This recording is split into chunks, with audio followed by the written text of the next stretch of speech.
नमस्ते। चलिए शुरू करते हैं एनसीईआरटी। आज का 6 क्लास का एनसीईआरटी जो हम लोग चैप्टर 2 पढ़े थे उसका कुछ अधूरा रह गया था। पार्ट 1 हम लोग कर लिया। अगर पार्ट 1 आप नहीं देखे हैं तो जाइए और पार्ट 1 देखिए। आज जो हम लोग करेंगे पार्ट 2, बदलती जलवायु। ठीक है, तो शुरू करते हैं।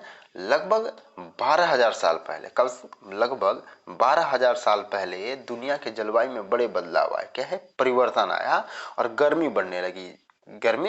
इसके परिणाम स्वरूप कई क्षेत्रों में घास, ठीक है, वाले मैदान बनने लगे। कौन से मैदान? घास वाले मैदान बनने लगे। इससे हिरन, बारहसिंगा, भेड़, बकरी, गाय जैसे उन जानवरों की संख्या बढ़ी जो घास खाकर जिंदा रह सकते हैं।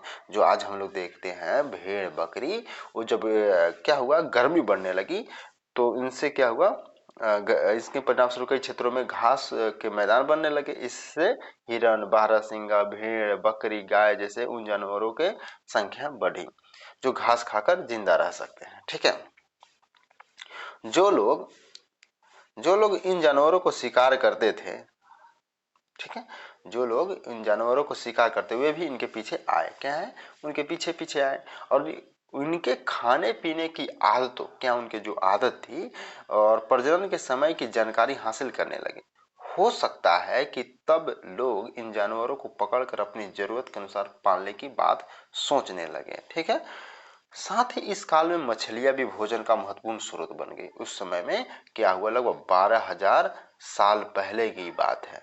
ठीक है, मछली भी भोजन का महत्वपूर्ण स्रोत बन गया।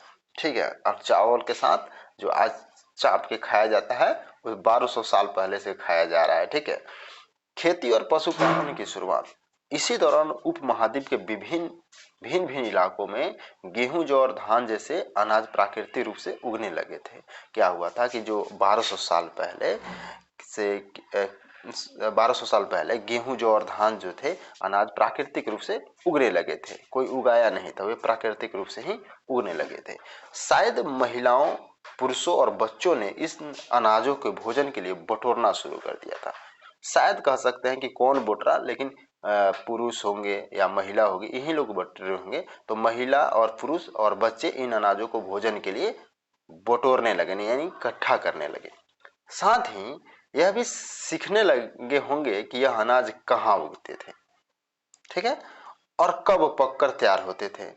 ऐसा करते करते लोगों ने इन अनाजों को खुद पैदा करना सीख लिया होगा। क्या हुआ, गेहूं, जौ और धान जो थे प्राकृतिक रूप से उगने लगे 1200 साल पहले। ठीक है, और शायद महिला और पुरुष और बच्चे इसको इकट्ठा करने लगे और बाद में इनकी जानकारी इकट्ठा करने लगे कि कैसे उगते हैं। ठीक है,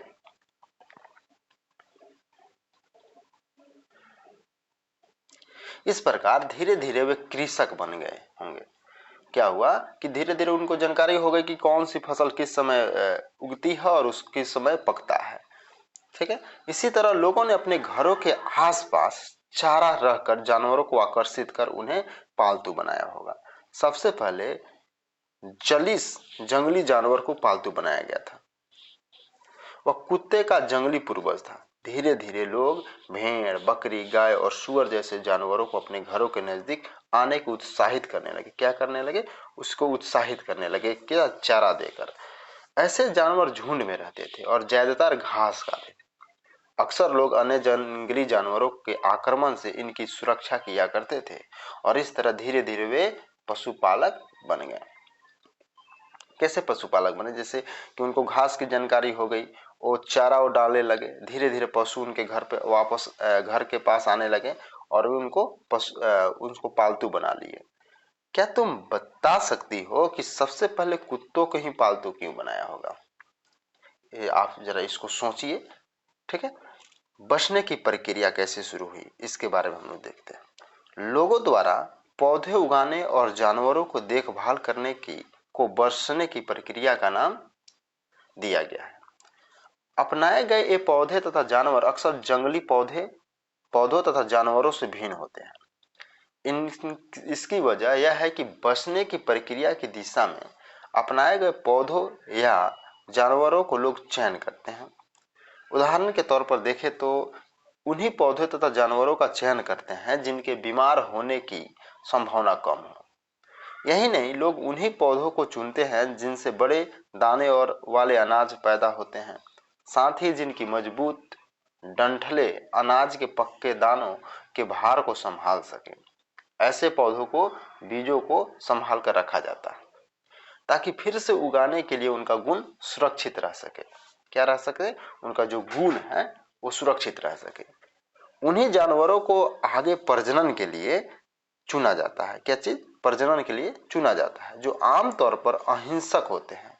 हिंसा वाले नहीं, जो अहिंसक होते हैं उन्हीं को प्रजनन के लिए आगे चुना जाता है। इसलिए हम देखते हैं कि पाले गए जानवर तथा कृषि के लिए अपनाए गए पौधे जंगली जानवरों तथा पौधों से धीरे धीरे भिन्न होते गए। मिसाल के तौर पर जंगली जानवर की तुलना में पालतू जानवरों के दांत और सींग छोटे होते हैं। ठीक है, अब जंगली जानवर कोई देखे होंगे और पालतू जानवर उनको देखेंगे, सींग और दांत भी उनके अलग होते हैं। इन दांतों को देखो, इनमें कौन कौन सा जंगली सुअर का है और कौन सा पालतू सुअर का। ये जो दांत है इसमें आप बताइए कि कौन सा जंगली सुअर का है और कौन सा पालतू सुअर का है। ऐसे तो ये जो बड़ा बड़ा है ये जंगली सुअर का होगा और ये जो छोटा छोटा है ये पालतू सुअर का हो सकता है। बचने की प्रक्रिया पूरी दुनिया में धीरे धीरे चलती रही। क्या हुआ? जो बचने की जो प्रक्रिया थी पूरे वर्ल्ड में धीरे धीरे चल रही थी। यह करीब 1200 साल पहले शुरू हुई। कब शुरू हुई? आज से 12,000 साल पहले ये बचने की प्रक्रिया शुरू हुई। वास्तव में आज हम जो भोजन करते हैं, जो आज हम पिज्जा, नूडल, जो भी चावल, दाल, जो भोजन करते हैं वे इसी बचने की प्रक्रिया की वजह से है। जो बस 1200 साल पहले जो शुरू हुआ था बचने की प्रक्रिया, उसी का ये आज ये नतीजा है। कृषि के लिए अपनाई गई सबसे प्राचीन फसलों में गेहूं तथा जौ आते हैं। क्या आते हैं? सबसे प्राकृतिक फसलों में गेहूं और जौ आते हैं। ये एग्जाम में, कंपटीशन एग्जामों में पूछता है अक्सर। ठीक है, उसी तरह सबसे पहले पालतू बनाए गए जानवरों में कुत्ते के बाद भेड़ बकरी आते हैं। क्या आते हैं? भेड़ बकरी आते हैं। एक नवीन जीवन शैली, ये टॉपिक है, इसको देखते हैं। तुम किसी पौधे के बीज को बोकर देखो। क्या देखो? एक किसी पौधे को बीज को तुम बोकर देखो, तुम पाओगे कि इसे विकसित होने में कुछ वक्त लगता है। क्या? उसे विकसित होने में समय लगता है। इसमें कुछ दिन, महीने या फिर साल तक लग जाते हैं। इसलिए जब लोग पौधे उगाने लगे तो उनकी देखभाल के लिए उन्हें एक ही जगह पर लंबे समय तक रहना पड़ा। क्या हुआ? एक ही समय पर ज्यादा दिन तक उनको रहना पड़ा। बीज बोने से लेकर फसलों के पकने तक, पौधे की सिंचाई करने से खरपतवार हटाने, जानवरों और चिड़ियों से उनकी सुरक्षा करने जैसे बहुत से काम शामिल थे। कटाई के बाद अनाज का उपयोग बहुत संभाल कर करना पड़ता था। क्या? वो जो अनाज होता था, जो कटाई के बाद उसको बहुत संभाल कर रखना पड़ता था। आज हम लोग क्या संभालने के लिए क्या करते हैं? ये किसी ड्राम में रखते हैं या बांस के एक बर्तन, बड़ा सा बर्तन जिसको अलग अलग क्षेत्रीय भाषा में बोला जाता है, जैसे डेहड़ी बोला जाता है हम लोग के क्षेत्रीय भाषा में। अनाज के भोजन और बीज दोनों ही रूपों में बचाकर रखना आवश्यक था। इसलिए लोगों को इसके भंडारण की बात सोचना पड़ी। बहुत से इलाकों में लोगों ने मिट्टी के बड़े बड़े बर्तन बनाए। ठीक है, आज भी बनाए जाते हैं। मिट्टी के बड़े बड़े बर्तन बनाए, टोकरिया बुनी या फिर जमीन में गड्ढा खोदा। क्या खोदा? जमीन में गड्ढा खोदा। क्या तुम्हें लगता है कि शिकारी या भोजन संग्रह करने वाले बर्तन बनाते और उनका उपयोग करते होंगे? अपने जवाब के कारण भी बताइए। ठीक है, आप लिखने की कोशिश कीजिएगा। खाद्य भंडार, अगला टॉपिक खाद्य भंडार है। जानवर बच्चे देते हैं। क्या देते हैं? जानवर बच्चे देते हैं, जिससे उनकी संख्या बढ़ती है, उनकी जनसंख्या में वृद्धि होती है। अगर जानवरों की देखभाल की जाए तो उनकी जनसंख्या तो बढ़ती ही है, साथ ही उनसे दूध भी प्राप्त हो सकता है। ठीक है, जो भोजन का एक अच्छा स्रोत है। यही नहीं, जानवरों से हमें मांस भी मिलता है। दूसरे शब्दों में पशुपालन भोजन के भंडारण का एक तरीका है। जो पशुपालन है क्या है? एक तरह के भोजन का भंडारण का एक तरीका है। भोजन के अतिरिक्त जानवरों से और क्या क्या मिल सकता है? आज जानवरों का उपयोग किस लिए होता है? ठीक है, इस पर सोचिए। आओ आरंभिक कृषकों और पशुपालकों के बारे में पता करें। जो हम लोग के आरंभिक कृषक थे, जो पशुपालक थे, कैसे उनकी कृषि स्टार्ट हुई। ठीक है, पशुपालक थे, उनके बारे में हम लोग जानते हैं, जाने। क्या तुम्हें कई नीले वर्ग दिख रहे हैं? यहाँ पर देखिए,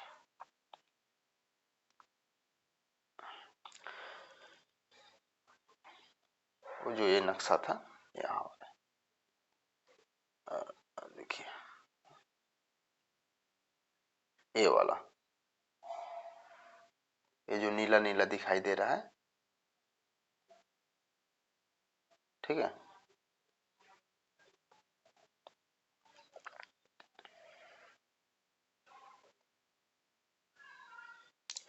पता है, इनमें से प्रत्येक बिंदु उस जगह को दर्शाता है, जो नीला नीला जो डॉट था, जहां पुरातात्विदों की शुरुआती कृषकों और पशुपालकों को होने का साक्ष्य मिले। यानी वहां पर प्रारंभिक कृषक और पशुपालक रहते थे। ये पूरे उपमहाद्वीप में पाए गए हैं, पूरा उपमहाद्वीप में पाए गए हैं। इनमें से सबसे महत्वपूर्ण पश्चिमोत्तर क्षेत्र में है, आधुनिक कश्मीर में और पूर्वी तथा दक्षिण भारत में पाए गए हैं।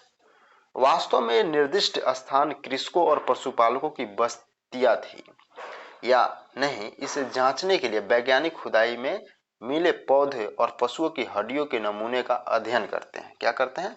उनके हड्डियों और उनके नमूनों का अध्ययन करते हैं। इनमें से सबसे रोचक जले हुए अनाज के दानों का अवशेष है। क्या? जले हुए अनाज के दानों के अवशेष है।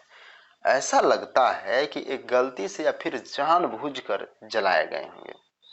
वैज्ञानिक इन अनाजों के दानों को पहचान कर सकते हैं। इस तरह हमें पता चलता है कि इस उपमहाद्वीप के विभिन्न भागों में बहुत सारे फसलें उगाई जाती रही होगी।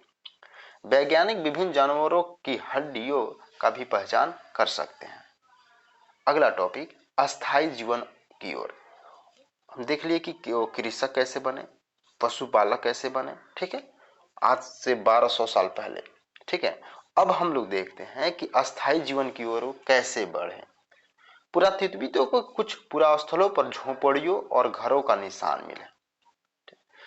झोपड़ी जानते ही हो, झोपड़ी क्या होता है? खरपतवार से बनाया गया घर। ठीक है, घरों के निशान मिले हैं, जैसे कि बुर्ज होम। वर्तमान कश्मीर में के लोग गड्ढे के नीचे घर बनाते थे। बुर्ज होम क्या होता है? बुर्ज होम वही होता है कि लोग गड्ढे के नीचे घर बनाते हैं, ऐसे मिट्टी खोद कर, जिन्हें गर्तवास कहा जाता है। इनमें उतरने के लिए सीढ़ियां होती थी। क्या होती थी? इसमें उतरने के लिए सीढ़ियां होती थी।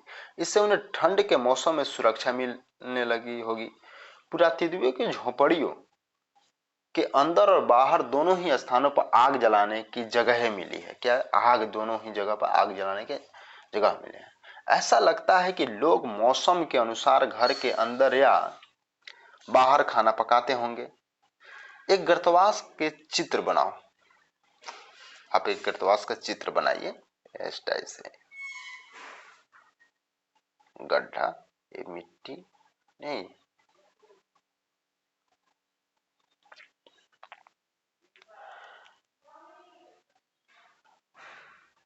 बहुत सारे जगहों से पत्थर के औजार भी मिले हैं। इनमें से कई ऐसे हैं जो पूरा पसान युगीन उपकरणों से भिन्न है, अलग है उनसे, इसलिए इन्हें नौपाषाण युग माना जाता है। जो पूरा पाषाण जो उपकरण थे, जो औजार थे, उनसे ये अलग है, इसलिए इन्हें नौपाषाण युग का माना जाता है। इनमें वे औजार भी हैं, वे हथियार हैं जिनकी धार को और अधिक पैना करने के लिए उन पर पॉलिश चढ़ाई जाती थी। आज हम लोग किसी औजार को, उसको पैना बनाने के, तेज बनाने के लिए उसको क्या होता है, उस पर धार चढ़ाया जाता है, पॉलिश चढ़ाई जाती है। उस तरह भी उस समय भी देखा गया। ऊखली और मूसल का प्रयोग अनाज तथा वनस्पतियों से प्राप्त अन्य चीजों के पीसने के लिए किया जाता है। कमेंट में आप बताइए कि मूसल और ऊखली आप लोग देखे हैं कि नहीं।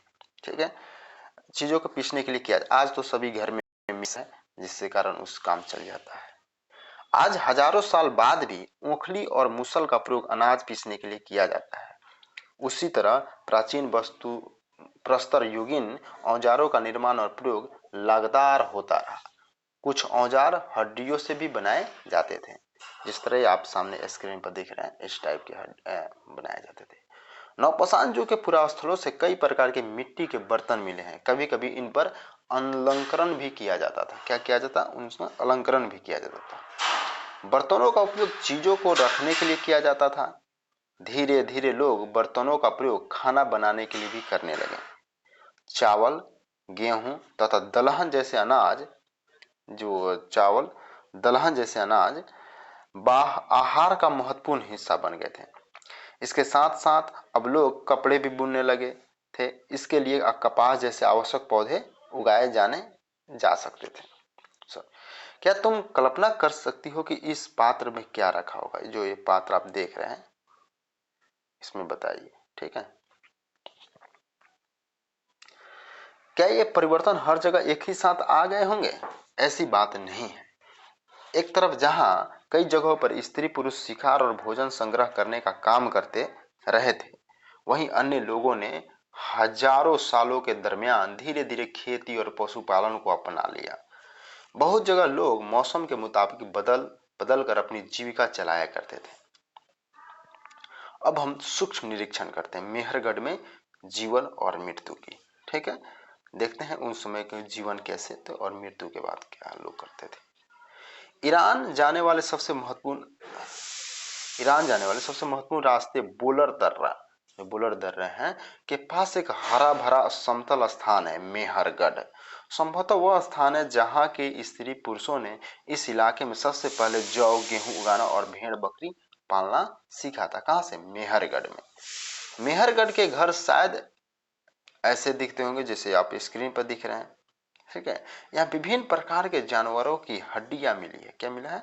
जानवरों को हड्डियां मिला है, विभिन्न प्रकार के अलग अलग जानवर। इनमें हिरन थे तथा सुअर जैसे जंगली जानवर तथा भेड़ और बकरियों की हड्डियां हैं। मेहरगढ़ में इसके अलावा चौकोर तथा आयताकार घरों का अवशेष भी मिले हैं। प्रत्येक घर में 4 या उससे ज्यादा कमरे हैं, जिनमें से कुछ संभवतः भंडारण के काम आते होंगे। मृत्यु के बाद सामान्यतः मृतक के सगे संबंधी उसके प्रति सम्मान जताते हैं। लोगों की आस्था है कि मृत्यु के बाद भी जीवन होता है। आज भी लोगों की वो आस्था बनी हुई है। ठीक है, लेकिन इस पर ज्यादा ना बात किया जाए, आगे हम लोग पढ़े। मृत्यु के बाद सामान्यतः मृतक के सगे संबंधी उसके प्रति सम्मान जताते हैं। लोगों की आस्था है कि मृत्यु के बाद भी जीवन होता है, इसलिए कब्रों में मृतकों के साथ कुछ सम्मान भी रखे जाते थे। मेहरगढ़ में जैसे खाने पीने के लिए, मेहरगढ़ में ऐसी कई कब्रें मिली हैं। एक कब्र में एक मृतक के साथ एक बकरी को भी दफनाया गया था। संभवतः कहां सा? मेहरगढ़ में बकरी को भी दफनाया गया था। संभवतः इसे परलोक में मृतक के खाने के लिए रखा गया होगा। अब देखते हैं हम लोग फ्रांस में गुफा में की गई चित्रकारी। जो फ्रांस के जो गुफा है उनमें चित्रकारी जो की गई है उसके बारे में हम लोग देखते हैं। अपने एटलस में फ्रांस ढूंढिए। अगर आपके पास एटलस होगा तो उसमें फ्रांस को ढूंढिए। ठीक है, यह चित्र फ्रांस की एक गुफा का है। जो ये चित्र देख रहे हैं, यह चित्र फ्रांस का एक गुफा का है। इस पुरास्थल की खोज लगभग 100 साल पहले 4 स्कूली छात्रों ने की थी। इस तरह के चित्र लगभग 20,000 साल पहले से लेकर 10,000 साल पहले के बीच बनाए गए होंगे। इनमें कई जानवरों के चित्र हैं। इनमें जंगली घोड़े हैं, गाय है, भैंस है, गेंडा है, रेनडियर है और बारहसिंगा और सुअरों के गहरे चमकीले रंगों से चित्रित किया गया है। जो चित्र देखा फ्रांस में। इन रंगों को लोह अयस्क और चारकोल जैसे खनिज पदार्थों से बनाया जाता था। यह संभव है कि इन चित्रों को उत्सव के अवसर पर बनाया जाता था या फिर उन्हें शिकारियों द्वारा शिकार पर निकलने से पहले कुछ अनुष्ठानों के लिए बनाया गया होगा। क्या तुम इन्हें बनाने का कोई और कारण बता सकते हो? इस पर सोचिए। अगर नहीं तो इसको आप लिख भी सकते हैं। इसको लिखिए 100 शब्दों में, 150 शब्दों में। एक नौपाषाणिक पुरास्थल, इसके बारे में एटलस में तुर्की ढूंढे। आपके पास जो एटलस है उसमें आप तुर्की को देखिए। ठीक है, सबसे प्रसिद्ध पुरास्थलों में एक चातल हुक्र तुर्की में है। यहाँ दूर दराज स्थानों से कई चीजें लाई जाती थी और उनका उपयोग किया जाता था। जैसे सीरिया से लाया गया चकमक पत्थर, लाल सागर की कौड़ियाँ तथा भूमध्य सागर की सीपियाँ। ध्यान रहे कि उस समय तक पहिए वाले वाहन का विकास नहीं हुआ था। ठीक है, लोग सामान खुद या जानवरों को पीठ पर लाद कर ले जाया करते थे। बताओ कौड़ियों तथा सीपियों का क्या उपयोग होता होगा। ठीक है, इसको आप लिखिएगा 100 शब्दों में। ठीक है, कल्पना कीजिए आज से लगभग 1200 साल पहले पत्थर के गुफा में रहते हो आप। ठीक है, तुम्हारे मामा गुफाओं के भीतरी दीवार पर चित्र बना रहे हैं और तुम उनकी सहायता करना चाहते हो। तुम रंग बनाओगे, रेखाओं खींचोगे या फिर उनमें रंग भरोगे। तुम्हारे मामा तुम्हें कौन कौन सी कहानियां सुनाएंगे, इस पर क्या कल्पना कीजिए आप। तो आज के लिए इतना ही। हम मिलते हैं अगले चैप्टर 3 में। वीडियो देखने के लिए धन्यवाद। अपने दोस्तों के साथ इस वीडियो को शेयर करिए और मेरे चैनल पर बने रहिए, क्योंकि ऐसे ही रेगुलर वीडियो आते रहेंगे।